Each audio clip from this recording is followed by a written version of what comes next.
everyone. And I know it's been a long time since I've done anything. And so it feels good to finally be here with a good friend of mine named Jesse Hake. Hello, Jesse. Hello, good to be with you, Joshua. Jesse and I have actually known each other on Facebook for quite some time now. I want to say like 3 or 4 years, maybe longer. Yeah, I think so. Maybe even 5-year range. Yeah. And we got the blessing of getting to hang out together in person last year. So I've been teaching online, or I was teaching online for a number of years at Messiah University, which is really close to Harrisburg, Pennsylvania, where you live. And Yep, um, Jesse very kindly let me stay at his house when I came to present a paper at a conference there. So, that's right. That was a lot of fun. You got to meet my family, my little girl, Tibby. Took a little walk together in the on the Harrisburg Green Belt, a bit of it. That was a really, really fun time. I enjoy meeting people, in person so much when I've enjoyed reading some of their stuff and interacting, just in virtual conversations. So that was a treat. oh yeah, it was a real treat. And we kind of found out that we kind of share there's a little bit of overlap in our lives in terms of Hmm. I was a pastor's kid and Yep. you were a missionary kid. Yep. Um, and yeah, we got to talk a lot about some of, just our life experiences and our becoming Orthodox and a number of other Yeah. interesting Yeah.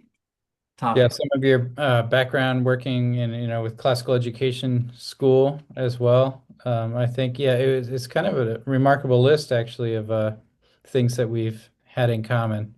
Um, yeah. So I'm so glad for opportunities like this too, virtually, just to catch up and kind of talk again. Life doesn't allow enough of this kind of stuff, so I'm No, so glad. it really doesn't. And another thing that we have an overlap is we both earned graduate degrees from British institutions. So Jesse has a Master of Letters from St. Andrew's University. Um, but I actually don't know, did you do that in residency there, or did you just do that distance, or how did that program work? Yeah, I was there in person in Scotland, and it was just a 12-month program. So you took, a regular school year of graduate courses, and then you wrote your thesis during the summer. And it really won me my wife because I didn't have the guts to date her in college. She was a year ahead of me. I was, besotten or whatever I was very attracted to her, but being a year younger, we went to the same church. We worked together, as RAs, resident assistants. But I never had the guts to ask her out on a date. So anyway, finally did 2 months before she was graduating, and she very sweetly, sat me down and said, "I mean, I'm graduating in 2 months. What the heck? Um, no, thank you." And so anyway, very sweetly told me no. Over a year later, I was in Scotland and sent out one of these emails. Back in the day, when you would email everyone in your inbox if you changed your email address. Right, yes. And so I sent her an email, said, I have a new email address. And she wrote me back and said, "Oh, Scotland." And I always joke that I required, a very romantic backdrop to be attractive initially to my wife. So That is a the great Scottish story. backdrop, yeah, Yeah. did wonders for me. So, Well, thank God you went to school there. Yeah, that's amen. worth it Yes. for that. Mhm. But also hopefully for the the chance to study there. Oh, it's absolutely beautiful and a wonderful program. I studied in the history department, but history of the Reformation era, and of course Scotland's, a big part of that story. And it was just a remarkable team. So yeah, I'm a church historian in my bit of technical academic training, and love the topic. Yeah, well, I am eager to dive into talking a bit about this wonderful chapter you wrote this evening. So Jesse just contributed a chapter to a book. Um, the title is Christ Saves All, and it's a collection of different essays. And I believe yours is chapter 4. Is that correct? Yes, that's Yeah. right. So, did you want to show everyone that this is Yes, the book? here is the book cover and chapter 4. There you God, Sparrows and Our Resurrection, Animals and the Restoration of All Things. I did dedicate it to Jeremiah Carey, who in some of the original shares that we had was hoping to join us, and another philosopher, such I'm a historian, but another philosopher like you, and I go. dedicated to him because he's done a lot of reading and thinking about animals, animal ethics, and animals and relationship to theology and the kingdom of God. So I was very inspired and encouraged by him, and in my little efforts, wanted to recognize that. Yes, I had really hoped he could join us tonight. And I should just mention that Jeremiah is a mutual friend we have. I don't know how you did you also just befriend him on Facebook, kind of like this Yeah, between yeah, you and I? just chit chats. We both read things that each other wrote. We blogged together for a while. There was a he has ancient. Let me see. The name of his Substack is the same as a blog that we ran together for a little while. Yeah, is So it anyway, Ancient Paths or yes, Ancient Paths. Ancient Paths? Yes, Okay. that's right. Yep. Thank Yeah. you. Yeah. So Okay, I didn't realize so you contributed to that blog as well. yeah, we started that together, he and I, and Oh, that's amazing. I didn't know that. kind of yeah, we wanted to write together, and we still love reading, what each other writes, and he's a real encouragement to me. He does a lot more. He's published a few things in academic journals and stuff like that. I have a different.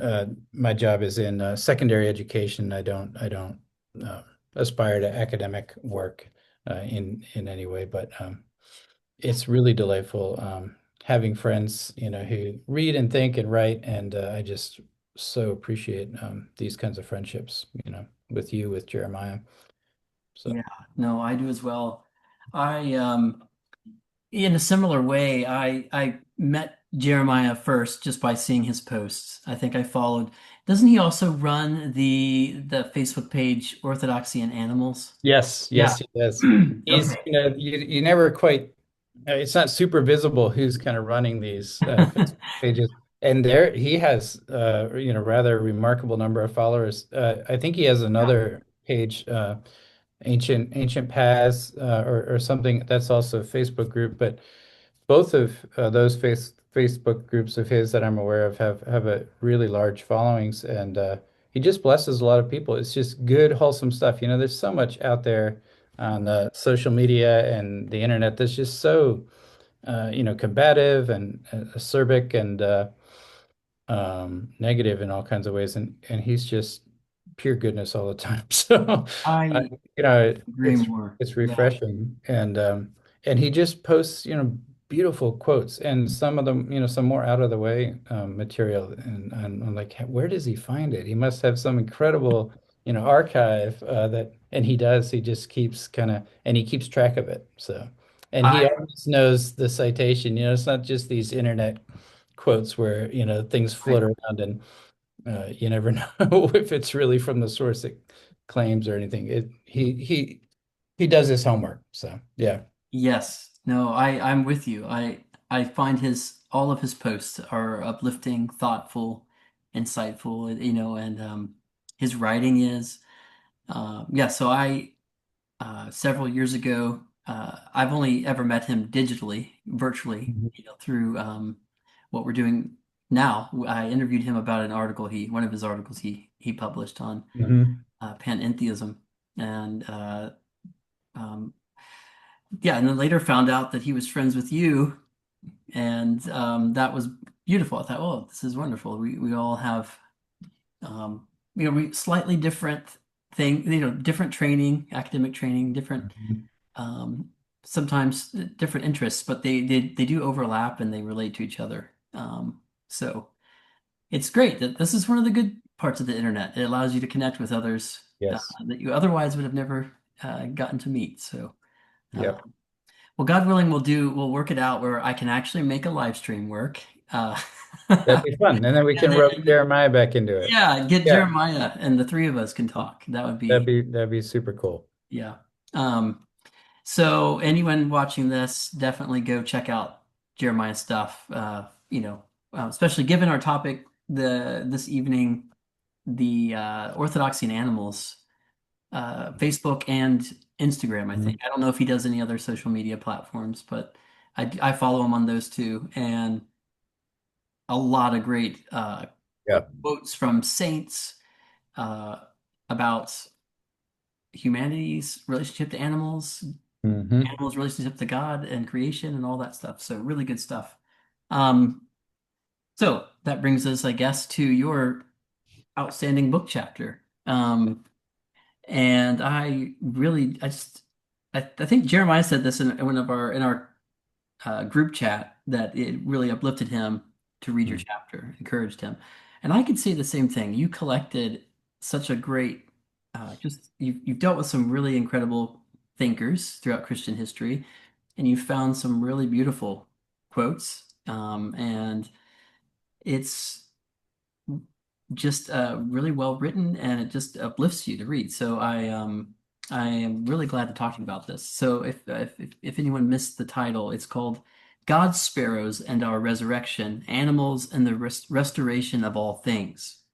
Um, so I guess I want to open up by saying, what got you thinking to begin with about this topic of animals Hmm. and eschatology?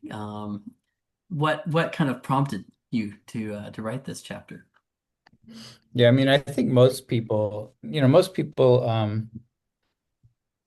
think about animals and eschatology. It's kind of a topic that you end up talking about with children, a lot, or wrestle with in your own childhood. A lot of our first encounters with death are with an animal. And I think third grade through like 10th grade or something. For a long time, I wanted to be a veterinarian. I had 26 birds in my bedroom that I shared with one of my brothers as well. So this was a Wow. very full bedroom. I hand raised a number of parakeets and a couple of different kinds of parrots and would hand raise little baby birds, get up 3 times a night to feed them. All through high school, did it as kind of a hobby, but made a little income with these hand raised birds. And so I was always just absolutely fascinated by animal life and loved. We got to do a little scuba diving in high school. I grew up missionary kid, so you had Yeah. in the tropical. We were a little further south than Key West in Kaohsiung, Taiwan. As far as the latitude, it's actually properly in the tropics. So I had a lot of wonderful experiences with animals and just God's creation in stunning variety and beauty. And and as I studied, church history and theology, it just kind of kept cropping up. And then having my own children, they ask all these questions, and you're burying pets and out on walks. And just yesterday, I was telling you about before our call here, my daughter, about 10-year-old, a little girl was walking the dog with me, and we saw a little tiny, garter snake that had been hit by a car in the street, and the kind of thing I would just pass by, hardly notice. Of course, she zoomed, keyed in on it and was like, "We have to bury it, Dad." And Yeah. as so I'm like, "Okay," and dig a little hole with a stick, and we're putting it in the ground. And she said, um, to the garter snake, I'm so sorry for us people and how we are so thoughtless with our cars or something. She apologized on behalf of humanity to That's this little incredibly snake that touching. had That's died. deep. So it's just this topic that keeps coming up, and I taught theology in high school for a number of years, so it's again it's in that list of questions that very often gets asked by young people. And it never seemed to me that it's quite as simple, it's quite as simple or uh, it's not something to be dismissed, and it's not a simple set of answers. And the more I read about it, the more I was like, wow, yeah, there's a lot here, and it really shapes our relationship to each other, to God, to the whole world around us. I think to contemplate it and dig deep. So Yes, well, I couldn't agree more. And thank you for sharing the story about your daughter. And that's actually it was kind of perfect timing for that to happen right before we have this. yeah, yeah. Well, these are fairly regular occurrences with her, so we could probably have have a conversation. I'd have one ready to hand almost anytime. Yeah. There's a statement you make, actually, it's the very opening paragraph of your chapter, that I really liked. It just sets up your whole discussion. You say, learning to love each small suffering thing around us as a part of our shared life in God is a kind of death to self and a discovery of eternity now. Such love is a reason to work, to learn, to teach, and to fight. Yet such love is planted and grown in our hearts only with quiet attention. Um, I just thought that was great because I don't think a lot of people, myself included, uh, necessarily think of thinking about animals and animal life in connection to the idea of you call it death of self, Mm. this type of self-giving, self-sacrificial love that we're called to as followers of Christ. Um, that connection between thinking about animals and self-sacrificial love, and basically, to use our Orthodox kind of framework, theosis, our drawing closer to God, becoming more like God, communing with God. Um, that's not a connection everyone maybe immediately has. So I thought that was really interesting that you open up your discussion that way. Is there anything else you want to say about that, or have your own thoughts on that?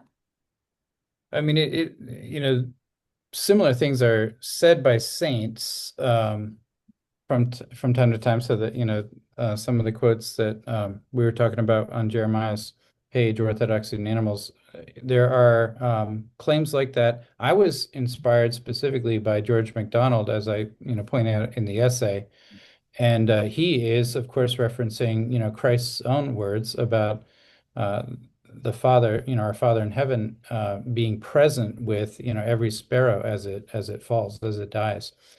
So God's kind of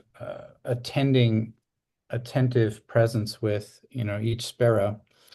Um, and as I've wrote about and reflected on that, it struck me that Christ is probably echoing intentionally and knowingly the Psalm where King David writes about kind of envying the mother sparrow nesting in the house of God. She builds her nests in the eaves of the temple, and he, as a kind of warrior king, is wishing that he could just settle and quiet himself and be in the temple perpetually. But he has other responsibilities, and he envies the mother sparrow who raises her little ones there in the eaves. And so that idea of a connection between well, animals certainly have the capacity to draw us out of ourselves a little bit, to help us to reflect and to think about the simple ways in which we are called to relate to God. Christ uses the birds again in another teaching to talk about they don't have to gather in barns or uh, so just the simplicity of our relationship to God, that is, God is always there, always ready, always um, loving us, and it's our own, in many ways, complexities that are the constant barrier. And so animals don't have those complexities. They don't have some of those barriers. In many ways, animals they don't need their own salvation. They in a weird way, in Paul, that one passage in Romans 9, I think it is. it's as if animals need our salvation, but Hmm. they don't need their own salvation. Their lives are so simple. So I think we can learn humility in the effort to be aware, of their lives. And apart from that, there's just this they're ripe for metaphor, the images. There's so many ways in which animals can teach us things. So those are two separate things, actually being attentive to and aware of and in a relationship with an animal.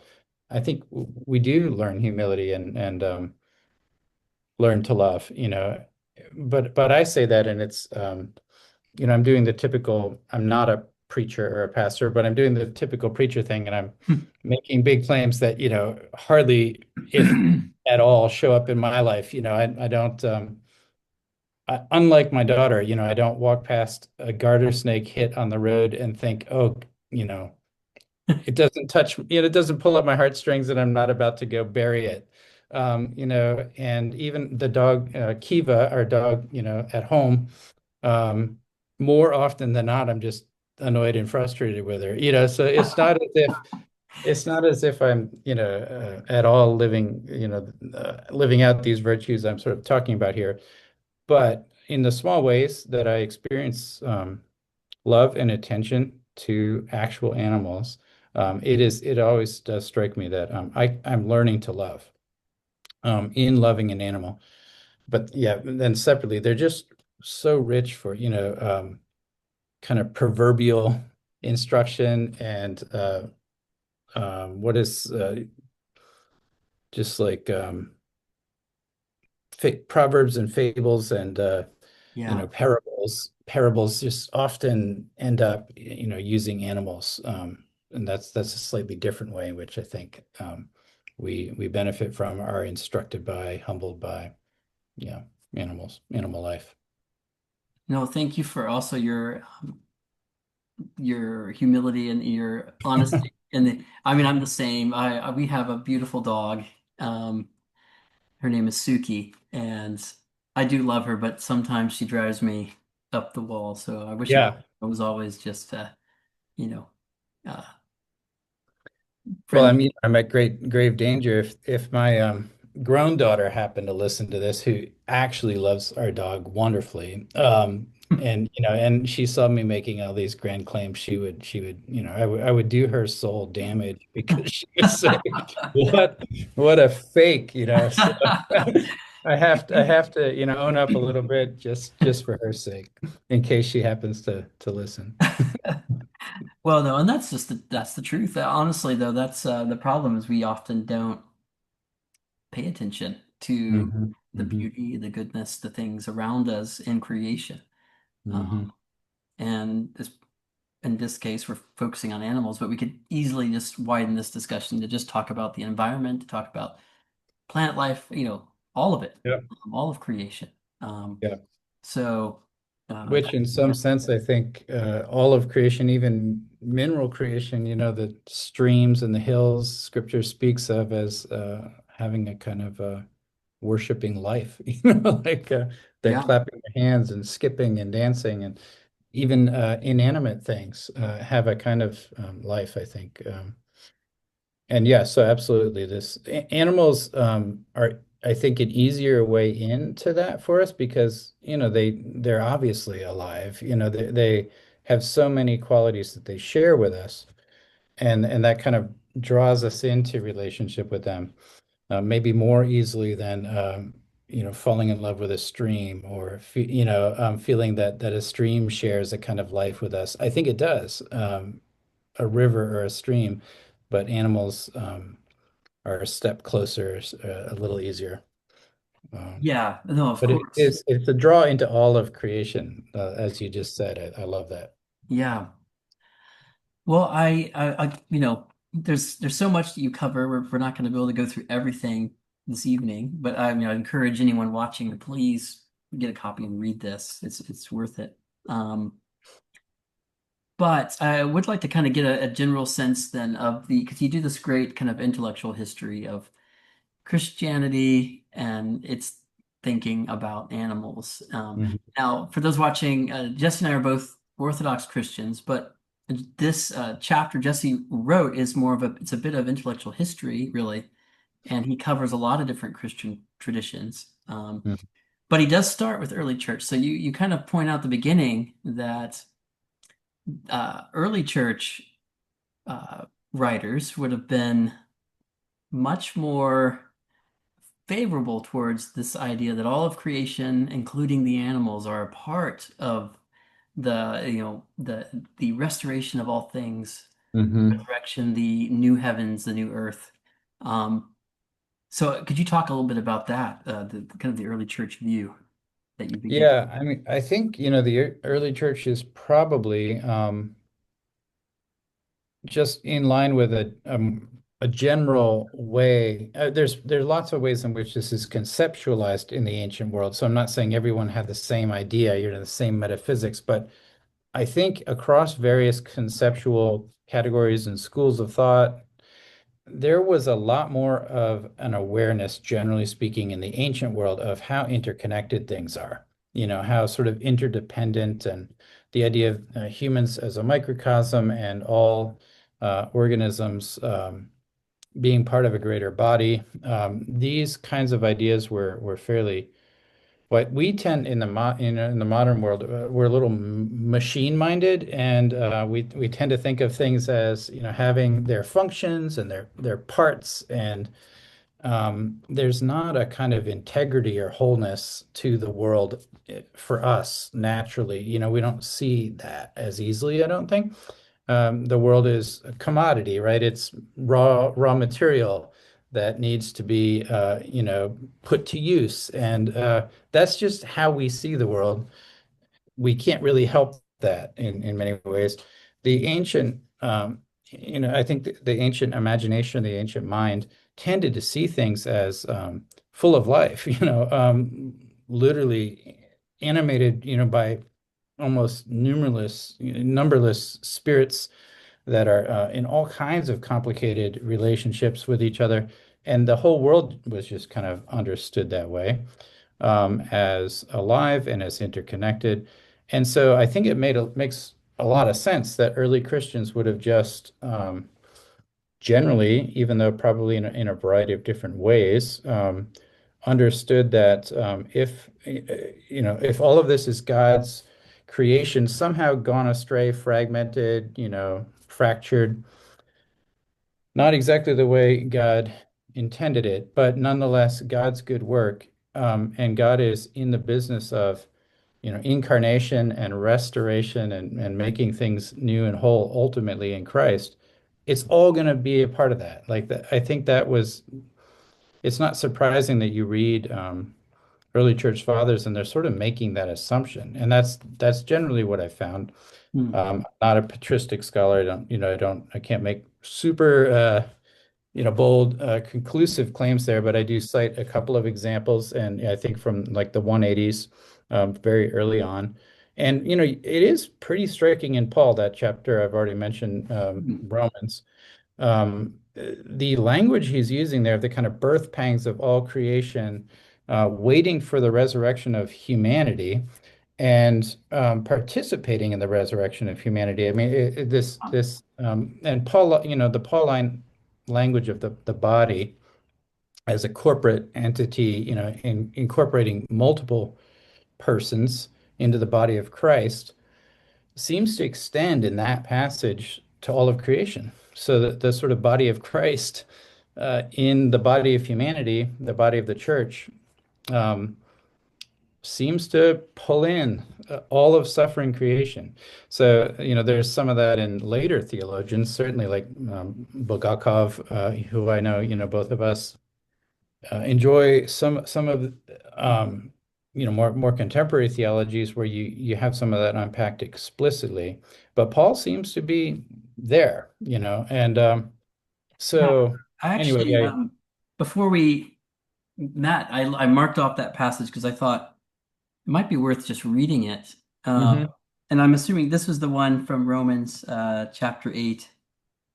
Uh, Yeah, I'm sorry, I've said nine a few times, I think you're right. okay, yeah. So St. Paul says, "For the creation waits with eager longing for the revealing of the sons of God.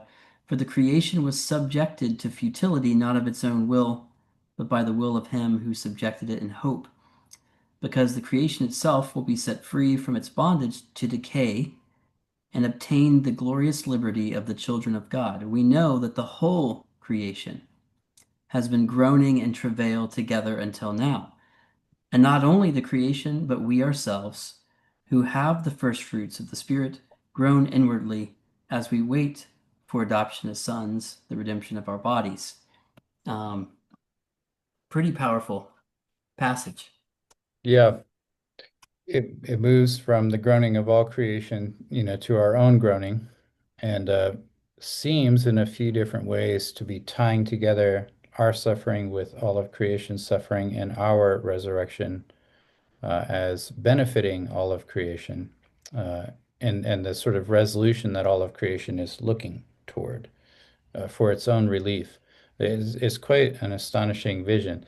Now, he's not unpacking that sort of systematically. It's very poetic and lyrical, but he's assuming these things, which is what's so striking. I think there are assumptions about the interconnectedness and interrelatedness of everything that are very hard for us to connect with Yes. because the mod generations now of kind of modern life have reoriented us to the world in ways that we don't really have control over. Um, We yeah, kind of inherit a mindset yeah. of viewing the Our world. imaginations are not something you can kind of choose to change overnight. It's a very slow process, if at all, Yeah. that you redo an imaginary capacity to kind of see things. So But it's certainly, to me at least, as I've read through, say, like St. Gregory of Nyssa or St. Maximus the Confessor, patristic uh, writers such as them, um, you see the influence of St. Paul there in their cosmic vision of mhm. the incarnation. And I mean, that theme, and then it's quite prevalent throughout all of Paul's writings, really, the theme of all unity, this idea of um, God becoming all or being in all and Mhm. drawing all. Yeah, all in all. That theme and this idea of all of creation groaning, all of it being impacted by sin and death, decay, Hmm. Hmm. and all of it being restored by Christ, through Christ. Um, and it's, I think, no doubt, that Pauline vision is inspiring the cosmology of the church fathers, many of them, especially with their similar vision. Yeah. Um, God drawing all of creation into his life. Uh, Hmm. so uh, difficult, like as you say, for those of us living in the times in which we do, the post-enlightenment and scientific revolution and all of the mechanical ways of thinking about the world around us, it is difficult to, and even growing up in certain uh, Protestant traditions, the idea of all of creation being involved in Yeah. salvation is minimized, either ignored completely or just minimized. Yeah. So even those of us growing up in that thinking in these terms might seem unusual or different. Yeah. Salvation, soteriology, is understood exclusively in relationship to human beings, and it's not a cosmic matter. Neither is the incarnation. In a lot of, a lot of Western theology, later Western theology, not all of it by any means, but particularly Protestant theology. So the idea, the incarnation is, Christ becoming human, and that has nothing to do with Christ's relationship to the rest of creation in this, very narrow and very recent vision. Yeah. Um, and then salvation, the kind of mechanisms or, legal structures of salvation tend to sideline all of this, because soteriology in all of its various richnesses in the Eastern and Western traditions, I think, originally was all about, um, restoration of relationship, and a refilling, a reanimating, victory, over death. It wasn't these le kind of legal, strictly, technical legal problems that needed to be solved. And so that when salvation itself is a bigger thing than just some technical legal problems, um, it starts to make sense that it would involve, all of creation, that salvation would involve all of creation. And again, I distinguish there just I don't think dogs need to be saved, by Christ, but dogs are somehow Mm. caught up in our problem, the whole of creation mysteriously. We're really, that gets into some very challenging territory, but the idea that all of creation is suffering as a result of us is an astonishing claim. But certainly that's what Paul seems to be saying in the Romans 8 passage there. So Yeah, no, and yeah, I feel like this topic is profoundly interesting because it really we're talking about the kind of claims that help us understand the way we view the world or and the way we view good and evil, the way we interpret the world we're experiencing and our place in it. So these are big things. yeah, So it's amazing we can go from talking about animals and their place in Christian theology to all of a sudden we're talking about these huge cosmic kind of claims. yeah. Um, so you go through and you highlight in your chapter some of the after you've kind of dealt with the early church, you also discuss the medieval world and its kind of conception of animals. Do you want to say anything about that briefly? Just Yeah, kind I do think as Christian history progresses, it becomes more obsessed with some technical legal questions, and animals get sidelined. Medieval, like scholastic theology, medieval theology, there is an interest still in creation as alive, as connected. But now most of the material connects animal life to angelic life. Interestingly, is what I was finding. And so I unpacked that a little bit. And there's some rich stuff. And again, totally foreign to our imaginary kind of categories, to our conceptual or imaginative categories. But even in John Calvin, he sounds a lot like, Bonaventure or someone when he says in one passage in a commentary on Ezekiel that all animal life is animated by angelic life. And it sounds even a little like, the kind of energies of God, that you get in Orthodox theology, of. and it's just astonishing. One basic idea about how animals would relate to kind of cosmic restoration in that comes out of medieval theology, and C.S. Lewis mentions this. James Taylor, let me see. I think I might quote James Taylor. I'm trying to remember another more contemporary thinker that I quote who's basically echoing medieval theology. But the idea that animal species, somehow each animal species, not the individual animals in the species, but the species as a whole, is somehow a sort of fleshly manifestation over time of qualities of a particular angelic being. So you have this angelic person, an individual angel. And of course, medieval theology, the angels are understood. Every individual angel is its own species. Unlike humans, we're multiple persons of one species. Angels in medieval theology, it was very important to the thought there that every angel is unique, is a unique species. And then that manifests itself in animal life. So every type of finch, every finch is displaying finchness is manifesting in the world something about an angel, one particular angel, that shows up in the world as finchness. And so Found then, that really interesting because I'd never yeah, encountered that before yeah, until and it's very prevalent. I mean, Vancouver. it shows up all over. I cite, maybe three or four examples, but I think even Calvin is pulling from that tradition a bit. And C.S. Lewis has several places where he talks about it as well, certainly.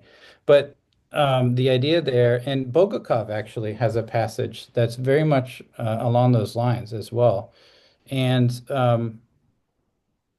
so then what happens with that vision or conceptual category in terms of resurrection is individual animals are not resurrected, but the whole species continues in the eschaton, in the kingdom of God. There's a very funny I find it quite funny passage by Lewis about newts.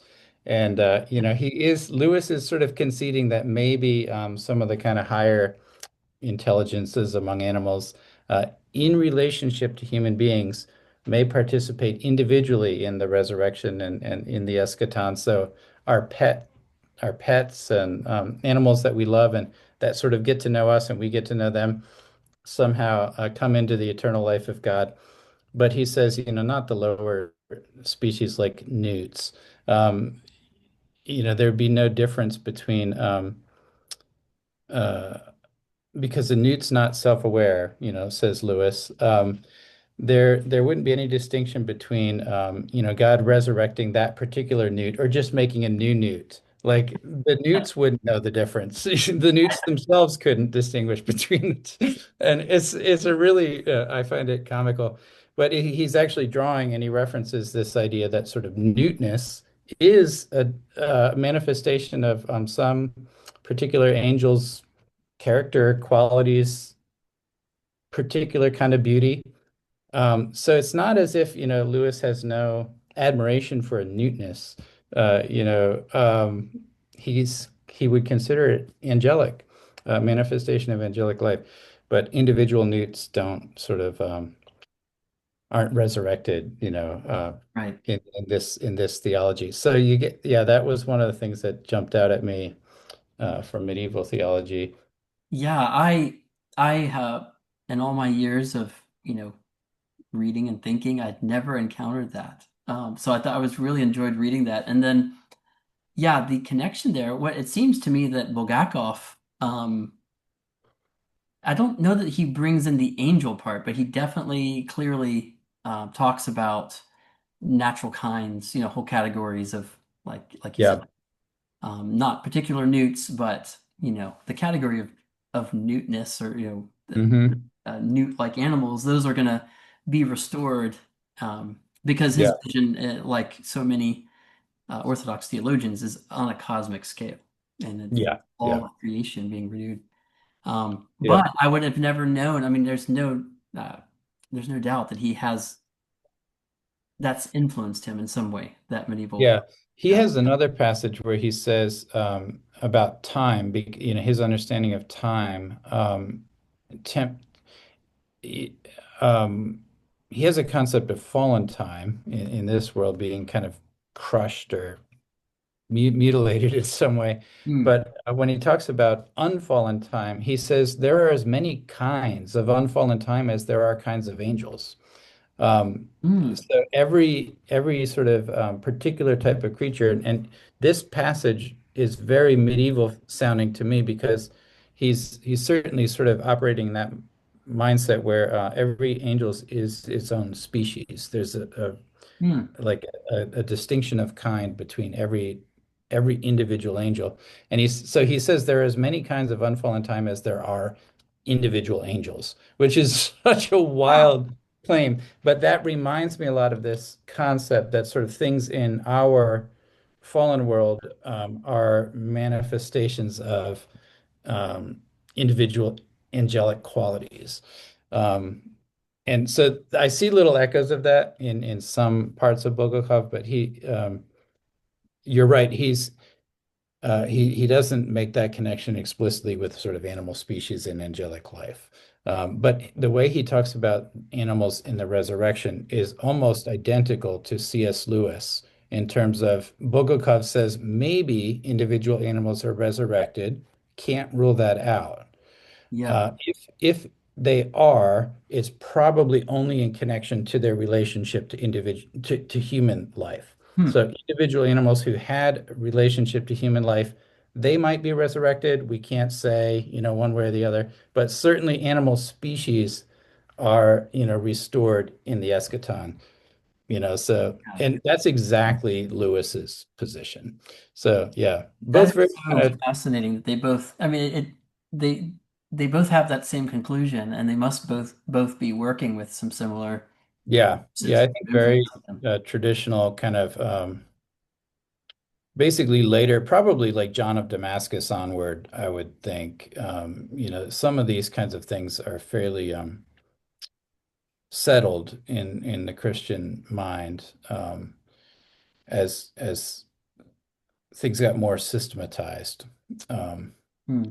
yeah, in a funny way that the Protestant Reformation breaks some of that up and sort of reopens some topics, I think, maybe even productively.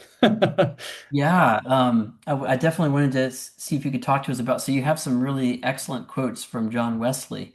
Yeah, that was probably one of my biggest surprises trying to Yeah, research the topic. I was blown away at how wild some of his claims were. There's one sermon that I cite, probably at some length a couple of times in the essay, and he has this delightful he makes a very concrete connection between the individual suffering of animals, in this life with us and their resurrection. So for him, it's a matter of justice. And, this particular horse suffered, and this particular horse, because God is a just and loving God, um, must be recompensed, must be uplifted and mm, glorified. And then he makes this wild claim that if we're going to be, made as glorious as the angels, then we should expect that all of the animals will be equivalently, sort of glorified and uplifted. And he says the worm in sort of in heaven, in the eschaton, will be as much more glorious um, than the worm we know here in this life.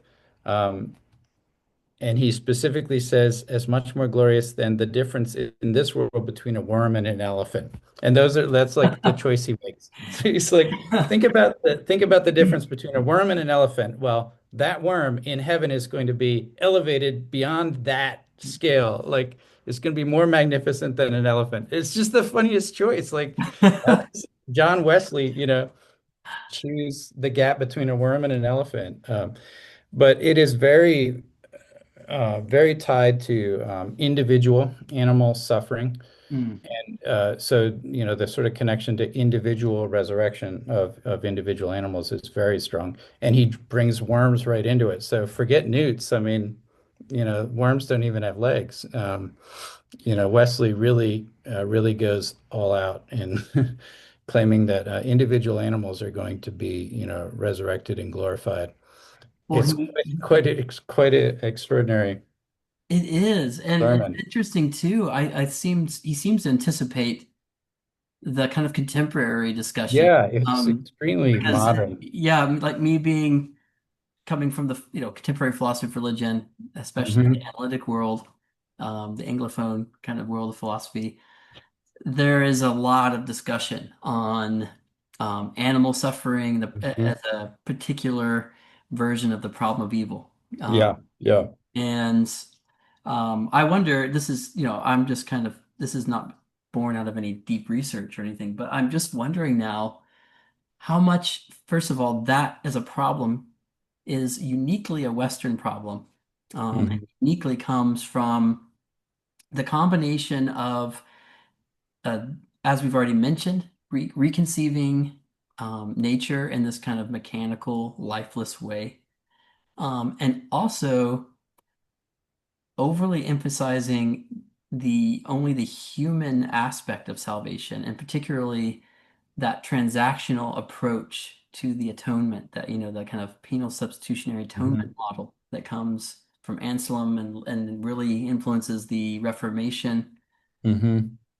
I wonder if that the fact that that's even a problem uh, discussed today, and that John Wesley seems to even be anticipating, already thinking about, is due to that shift. Whereas if you look at like St. Paul and these ancient early Christian thinkers we've been talking about and the way they're viewing the world, that maybe that wouldn't have even occurred to them as being a problem because they're viewing the incarnation and what's happening in this cosmic way and to Hmm. include all of animal life. And if you don't think that way, it's like, why is a good God, what does the cross have to do with an animal suffering?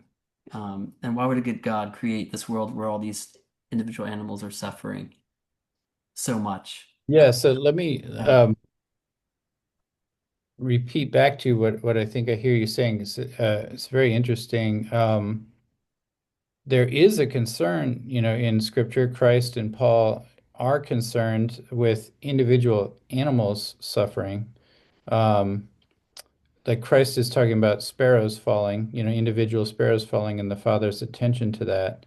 And Paul's, very evocative kind of all of creation groaning together in labor pangs is certainly evoking, the idea that um, we we can see the world suffering, and we see that all around us, daily basis, and we sometimes are the cause of it, like in a very direct and obvious way. If we're abusive or that all seems to be pulled into the language, but the problem of evil, the kind of modern dilemma, you're saying doesn't come into that more ancient, like New Testament era vision, because they just would have assumed that we're all in the same boat, and that Christ's incarnation and participation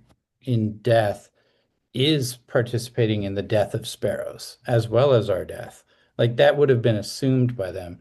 Whereas now we've bifurcated all these things and made Christ's death, solving a very technical human problem. And Exactly. therefore now, animal death is a big moral, philosophical dilemma. Am I Yes, repeating that's back? Yeah, exactly, yeah, that's what I had in yeah, mind. Yeah. yeah, absolutely. I think we've created a sort of existential and moral problem for ourselves because we've lost any concept of a sort of cosmic nature of salvation and the work on the cross being a cosmic event. Yeah. And so now you have John Wesley, who's, though, still reading St. Paul and Mhm. drawing those conclusions, like, even though Yeah. it's not a huge focus in his world and in the Yeah. environment he's in, he's still reading St. Paul, going, well, St. Paul says all of creation, that must include the animals. And now Hmm. um, obviously, he's thought about the fact that animal suffering would be a real problem Yeah. for the goodness of God if God wasn't doing something about Yeah, and he cites the scandal of it, as a that. stumbling block, for the faith. So it is interesting. It's very contemporary sounding, that whole sermon. He's saying, um, it's a real moral scandal, the suffering of individual beasts of burden, and um, it gives God a bad name, and then he uses that to say this is why it really matters that we recognize that God is going to, you know, um, take care of them as well, take care of each individual suffering animal as well. Yeah. So Yeah, so that was a lovely surprise and really striking. And I felt the same way, that it just sounded so contemporary, and I wouldn't have anticipated that. yeah, no, I really enjoyed it. Like I said, just the catalog of different thinkers that you've collected and pulled together here, and the quotes and everything are they're just wonderful. So I know that we're quickly running out of time if we don't want to be here for all of eternity talking about this. Um, I guess there's some other important, thinkers that you grapple with. You spend a lot of time with C.S. Lewis, and we have talked about him, and then Bulgakov, and then also David Bentley Hart are some other notable Hmm. thinkers. I know I'm missing some people, I'm sure, but I guess is there anything else from one of those thinkers that you'd like to highlight or talk about tonight from your chapter, or any thoughts there? Um, yeah, I think Stratford Caldecott was the name I was trying to remember earlier. I think I said Mm. James by mistake, but yeah, that's a good representative list. I mean, David Bentley Hart, takes things to another level in a lot of ways with some of his rhetoric. He particularly makes claims about the personhood and of animals and the fact that they're spiritual beings is another phrase he uses, which kind of ups the ante. He refers to Bulgakov. I did struggle a little bit with one of his references to Bulgakov and how um, exactly it was found in Bulgakov. Mm. And I think it was connecting animals to the claim how personhood is underlying all of creation. And so I would love to better understand that myself in terms of how that's found in Bulgakov, but I'm sure that's my own shortcoming in reading Bulgakov. But yeah, th that territory was kind of like I brought it up sort of to the current day, and it was material that Hart's throwing down the gauntlet on some pretty basic assumptions, that we make in kind of where do we draw the line between, what is it that makes humans unique? And Hart's taken a lot of that away in the theological claims he's making about animal life. They're persons, they're spiritual beings. And so that's challenging and thought-provoking material. I Yeah. think, and it causes me to think about, and I didn't get into this in the chapter, but some of the stuff that I'm reading and thinking about as a result of writing the chapter is just the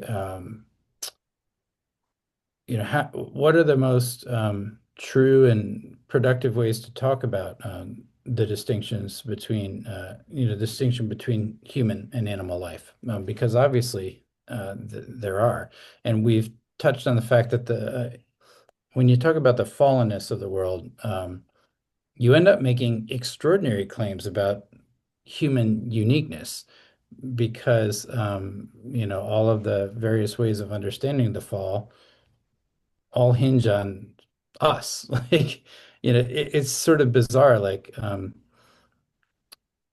if you understand a kind of cosmic fall and you say, well, the whole world is wrong because of us, that's actually making an extraordinary claim about the uniqueness and importance of, in a negative way, humanity. Mm.